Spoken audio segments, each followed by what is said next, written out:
Alright, how's it going, everybody? You know what we're here for.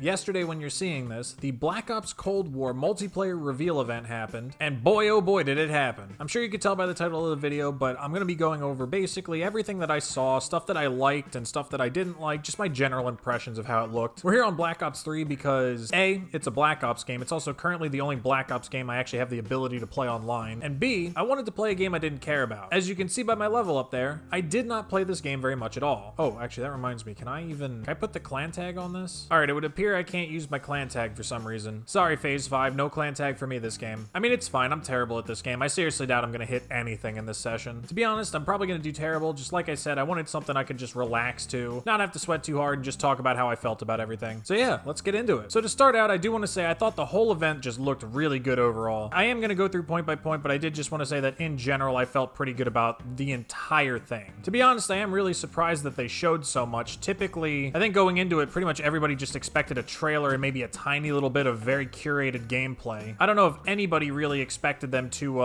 actually let the streamers play and kind of talk about the game and how they felt about it and stuff. So that was honestly really neat to me for a number of reasons. The main thing that really stuck out to me about how much of it they showed is that it shows that they have confidence in their product. The fact that the team seemed so eager to like show off what they had done and to talk about all the new things that they were trying and the different approaches they were taking, even some of the new stuff, it seemed to me like they have a lot of confidence in what it is they're trying to do. Now in terms of how the game looked, I really liked the art style. I mean, Treyarch's always had this really kind of like colorful vibe to it, and compared to Infinity Ward's sort of more gray and gritty effect. Not that any one is better than the other, but I've personally always preferred Treyarch. And yeah, just overall the game looked really good. The way the character and the guns handled also looked really good as well. Definitely in with the, oh, I did not think that was a burst weapon at all. It definitely puts at ease a lot of the concerns some people had, including me, that, you know, that classic Treyarch clunk was going to kind of make the game feel outdated when compared to Modern Warfare and how fresh and crisp it feels to play. So that's definitely another thing that I really liked. Now I'm just going to go point by point through a couple of things that I saw in terms of stuff that I liked and stuff that I didn't like. I'll do the stuff I liked first because there's a lot of it, and the stuff I didn't like wasn't so much stuff that I like thought was bad as it's just things that gave me a little bit of cause for concern. So in terms of stuff that I did like,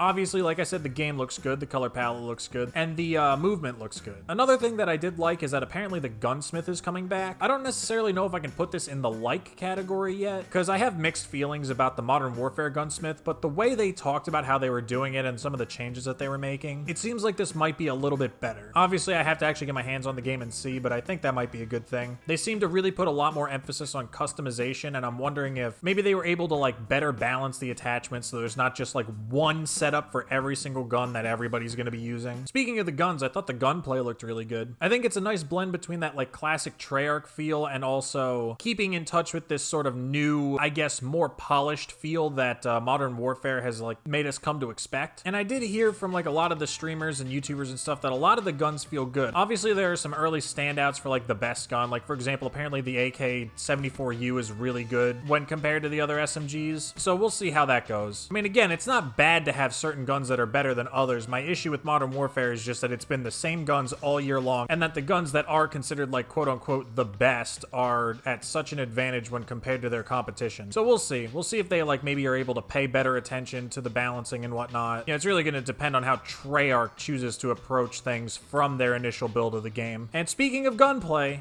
the thing that I really wanted to see, and I think the thing a lot of people wanted to see, the sniping looks excellent. It looks like the L96 is making a comeback. It's not called that, but that seems to be what it looks like. I saw a couple of streamers use it, and also there was some sniping in like the trailer gameplay, and honestly, it looks really good. The ADS doesn't seem too nerfed. The bolt speed seems okay. It doesn't look like there's too many hit markers. I didn't see a whole ton of sniping, so I don't really know if the hit markers thing is legit, or if maybe I just saw some people getting really lucky, but on the whole, it looks pretty good. Also, there's a lot more customization for the sniper rifles from what I can tell. I saw a sniper with a red dot sight on it, and according to Prestige's Keys video, you can put iron sights on the sniper again, which is something I really liked back in Black Ops 2. So that'll be fun. Like I said at the beginning of the whole Phase 5 thing, I'm big on variety, and I'm big on like attachment variety for snipers. So having a lot of options in terms of like optics and stuff is definitely going to be really cool. But yeah, so as far as sniping's concerned, it's looking like it's going to be a pretty good year. I mean, again, we'll have to see how viable it is when we, you know, add in like the skill-based matchmaking and stuff like that, and how good it is when you compare it to like, you know, the meta stuff. Like, will it be competitive with the meta stuff, or is it going to be, you know, is it going to be like it is in Modern Warfare where the snipers themselves aren't really bad, it's just they're too slow to be competitive against like the MP5. I think that the longer time to kill will help a little bit, but like I said, I'm gonna have to play the game to see. Another thing they're adding to the gunsmith, which I actually think I'm really gonna like, they're adding percentages when you look at your attachments. So like when you open up the gunsmith and you look at the attachment, instead of just saying plus to this, minus to this, it's gonna give you a percentage, as opposed to just that little green bar that we have in Modern Warfare where it's not always necessarily accurate. So that'll be a good thing, because like sometimes you don't know if something's gonna quite offset the like negative that something else gives. Another thing that I hope, and I mean this is an incredibly specific thing, but another thing that I'm really hoping for is that every single attachment for the sniper rifle doesn't decrease its ADS speed, because that's literally how it is in Modern Warfare, and it's the most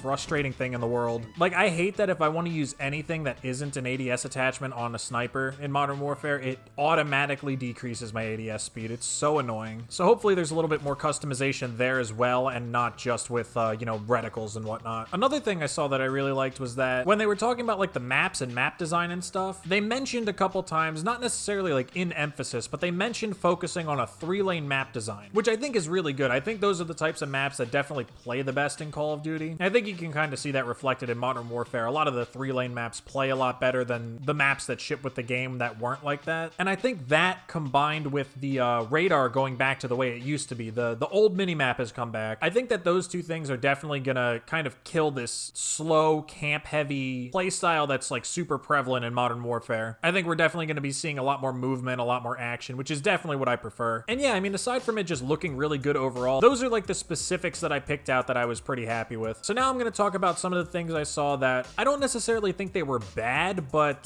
they were definitely kind of like eh. And the big one everybody's talking about is the score streak system, because the score streaks are changing this year, and I'm not entirely sure how it's going to work. Basically, the score streaks this year are going to work how the support class of kill streaks worked in Modern Warfare 3. If you didn't play that game, basically your kill streak would not reset on death. They would just kind of cycle through until you got to the last one, and then it would go back to the first one. And apparently that's just how all the score streaks work now, not just the support ones. So like chopper gunners you can get like that, you can get a helicopter like that, you can get whatever the hell you want like that. And the way they're apparently mitigating this is they're gonna put kill streak on a cooldown, so you can't just like spam them, right? I can't just like run around, complete a whole bunch of objectives as fast as I possibly can, and then, you know, just get a whole bunch of score streaks and just start spamming them all over the map. But I don't really know how this is gonna work, because for one thing, like if I'm good enough, like let's say it worked the way it used to and it was by kills, like if I'm good enough to drop 3 chopper gunners in a row, I feel like I deserve to. Like this is clearly another like skill-based matchmaking style decision to try and help cater to like less talented players, which I mean is not necessarily a bad thing. I mean, kill streaks are one of the huge draws of the Call of Duty franchise, so obviously it makes sense that they want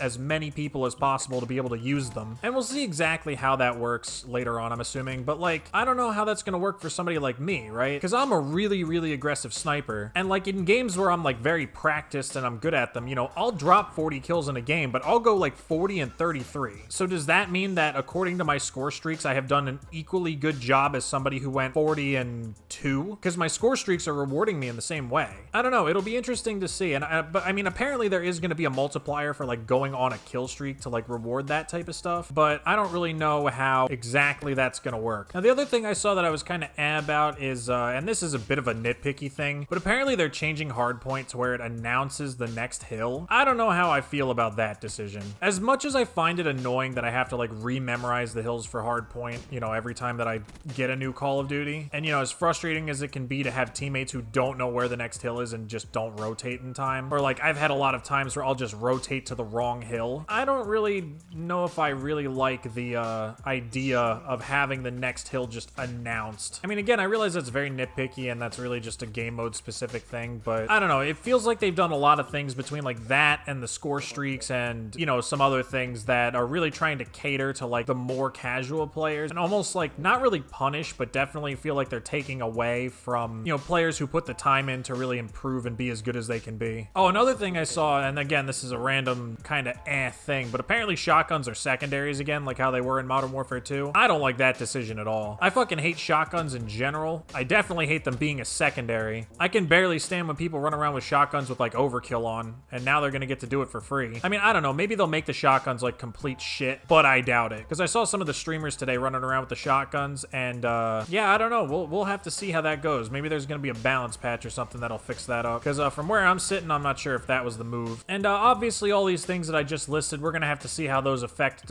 skill-based matchmaking, or rather how they are affected by skill-based matchmaking. Because as we know from Modern Warfare, any problem a game has is infinitely compounded by skill-based matchmaking. If there's something to exploit, it's gonna get exploited. I don't know. We'll see, I guess. And the last thing I wanted to talk about was the new modes. I don't remember what they called it, but it's basically like baby ground war. There's 5 flags, but it's only 12v12 instead of 32 versus 32 or whatever ground war is in Modern Warfare. I mean, it looked good while the streamers were playing it. I think they were only on one map, the map with like the boats and stuff. But I'm curious to see if that's gonna be worth playing or not. Ground war was fun at first, but eventually I just kind of defaulted back to 6v6 because ground war is just too chaotic. Maybe 12v12 will be a little better, but I'm not really sure. One thing that Prestige's Key mentioned in his video was that apparently you can't spawn on flags anymore, so you have to like run out from a spawn point again like you do in normal domination. And I feel like on a map that size, that's not going to be great. I don't know if tactical insertions are coming back. I know field upgrades are coming back, which we'll see how that goes. Dead Silence is a perk again though, so that's good. Or it's called Ninja, but it's the same thing. So that's good, so I don't have to deal with the fucking Dead Silence upgrade anymore. But I don't know what field upgrades there are. I don't know if tactical insertions are going to be a field upgrade or if I can just put them on as a secondary equipment again. Because like, if the spawns are going to be like that, I would actually prefer it to be an equipment again, even though it's kind of annoying to have to deal with people using it. Because, you know, you can just get to your spot or get to a flag you kind of want to make sure you can defend and then just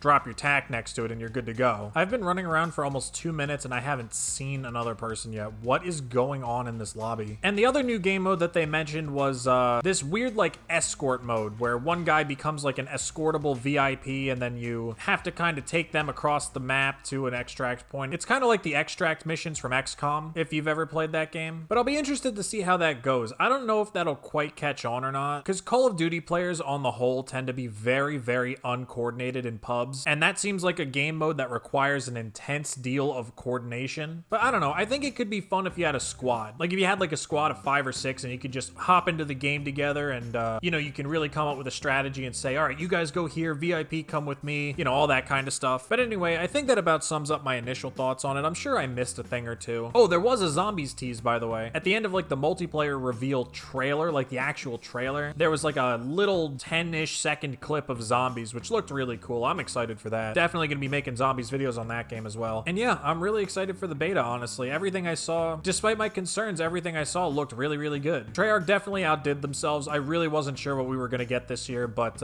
it's looking good. And of course, you know, much to my happiness, the sniping looks awesome. So I'm definitely super excited to try that out and see if it feels as good as it looked. The beta starts on the 8th, I think, and I'm definitely gonna be hitting that right away. But anyway, as always, if you enjoyed this video, feel free to leave a like, subscribe if you want to see more, and hopefully I'll see you in the next one.